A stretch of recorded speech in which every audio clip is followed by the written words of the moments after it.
বন্ধুরা, তোমাদের মাঝে নতুন আরেকটি ভিডিও নিয়ে আসলাম। তোমরা যারা নতুন গাড়ি চালক হতে চাও, কিভাবে নতুন অবস্থায় গাড়ি চালাবে এই সম্পর্কে কিছু গুরুত্বপূর্ণ আলোচনা করব। ভিডিওটা সম্পূর্ণ দেখবা এবং আমার কথাগুলো মনোযোগ সহকারে শুনবা। আসসালামু আলাইকুম বন্ধুরা, সবাই কেমন আছেন? আশা করি সবাই ভালো আছেন। আমিও ভালো আছি। বর্তমানে গাড়ি অ্যাক্সিডেন্ট খুবই বেড়ে গেছে। নতুন চালকরা খুবই সাবধানে গাড়ি চালাবেন, মনোযোগ সহকারে। কি কি কারণে দুর্ঘটনা ঘটতেছে এটা নিয়ে এখন আলোচনা করব। একটু মনোযোগ সহকারে শুনবেন সবাই।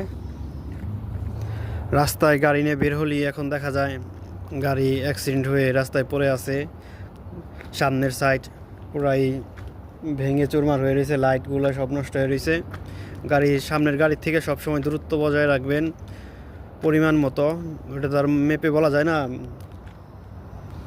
আপনার সামনে যদি গাড়ি থাকে, ওই গাড়ির পিছনে দুই চাক্কা ভালোভাবে ক্লিয়ারভাবে দেখা যায়, অতটা দূরত্ব বজায় রাখবেন। ওই গাড়ি যদি তখন হার্ড ব্রেকও ধরে, আপনার গাড়ি কন্ট্রোলে থাকবে, তখন দুর্ঘটনা হবে না, এড়াই যেতে পারবেন।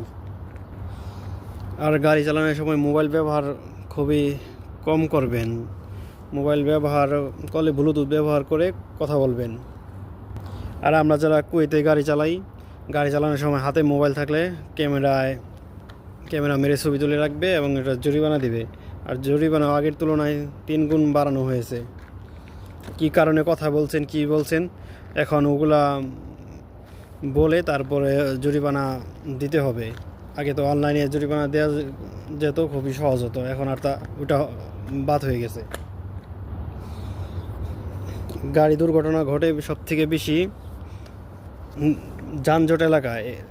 এখানে সবাই তাড়াহুড়া করে, কে আগে যাবে কে পরে যাবে, ওইটা নিয়ে সবাই কেউ ছাড় দিতে চায় না। ফেরি রুটে, হাইওয়ে রুটে খুবই দুর্ঘটনা কম হয়। যেমন মনে করেন মার্কেট এরিয়ার মধ্যে, তারপর স্কুল কলেজ ফ্যাক্টরি এসব এরিয়ার মধ্যে খুবই যানজট থাকে। তাড়াহুড়ার কারণে আর দূরত্ব বজায় না রাখার কারণে গাড়ি দুর্ঘটনা ঘটে। সামনে যদি গাড়ি মার খায়, প্রচুর অর্থ খরচ করতে হবে ঠিক করতে। যারা নতুন গাড়ি চালাচ্ছেন, সবসময় গাড়ি ব্রেক ঠিক আছে নি ওইটা খেয়াল রাখবেন। যদি ব্রেকে সমস্যা হয়, সার্ভিস করে ঠিক করে নেবেন। নষ্ট গাড়ি রাস্তায় বের করা বিপজ্জনক।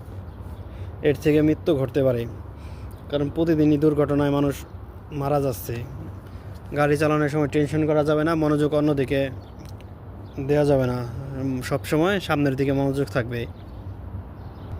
সামনের গাড়ির ব্রেক লাইট জ্বললেই তখনই সতর্ক হয়ে থাকবেন। গাড়িটার কেমন গতি, কতটা ব্রেক ধরছে, ওইভাবে আপনার গাড়িও দূরত্ব বজায় রেখে ব্রেক ধরার চেষ্টা করবেন।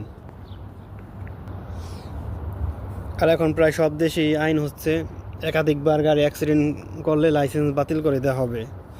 সবাই সতর্ক থাকবেন, সব সময় মনোযোগ সহকারে গাড়ি চালাবেন। দুর্ঘটনা যাতে না হয়, ওইভাবেই রাস্তায় চলাফেরা করবেন। আসসালামু আলাইকুম বন্ধুরা, সবাই কেমন আছেন? আশা করি সবাই ভালো আছেন। আমিও ভালো আছি। বর্তমানে গাড়ি অ্যাক্সিডেন্ট খুবই বেড়ে গেছে। নতুন চালকরা খুবই সাবধানে গাড়ি চালাবেন, মনোযোগ সহকারে। কি কি কারণে দুর্ঘটনা ঘটতেছে এটা নিয়ে এখন আলোচনা করব। একটু মনোযোগ সহকারে শুনবেন সবাই। রাস্তায় গাড়ি নিয়ে বের হলেই এখন দেখা যায় গাড়ি অ্যাক্সিডেন্ট হয়ে রাস্তায় পড়ে আছে। সামনের সাইড পুরাই ভেঙে চুরমার হয়ে রয়েছে, লাইটগুলো সব নষ্ট হয়ে রয়েছে। সামনের গাড়ির থেকে সবসময় দূরত্ব বজায় রাখবেন পরিমাণ মতো।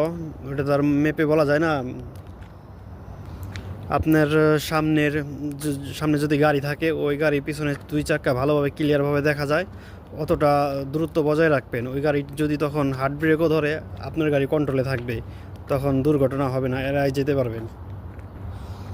আর গাড়ি চালানোর সময় মোবাইল ব্যবহার খুবই কম করবেন। মোবাইল ব্যবহার করলে ব্লুটুথ ব্যবহার করে কথা বলবেন। আর আমরা যারা কুয়েতে গাড়ি চালানোর সময় হাতে মোবাইল থাকলে ক্যামেরা মেরে ছবি তুলে রাখবে এবং এটা জরিমানা দিবে। আর জরিমানা আগের তুলনায় 3 গুণ বাড়ানো হয়েছে। কি কারণে কথা বলছেন, কি বলছেন, এখন ওগুলা বলে তারপরে জরিমানা দিতে হবে। আগে তো অনলাইনে জরিমানা দেওয়া যেত, খুবই সহজ হতো, এখন আর ওটা বাদ হয়ে গেছে। গাড়ি দুর্ঘটনা ঘটে সবথেকে বেশি যানজট এলাকায়। এখানে সবাই তাড়াহুড়া করে, কে আগে যাবে কে পরে যাবে, ওইটা নিয়ে সবাই কেউ কেউ ছাড় দিতে চায় না। ফেরি রুটে, হাইওয়ে রুটে খুবই দুর্ঘটনা কম হয়।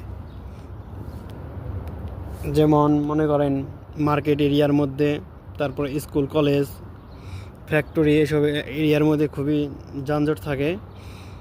তাড়াহুড়ার কারণে আর দূরত্ব বজায় না রাখার কারণে গাড়ি দুর্ঘটনা ঘটে।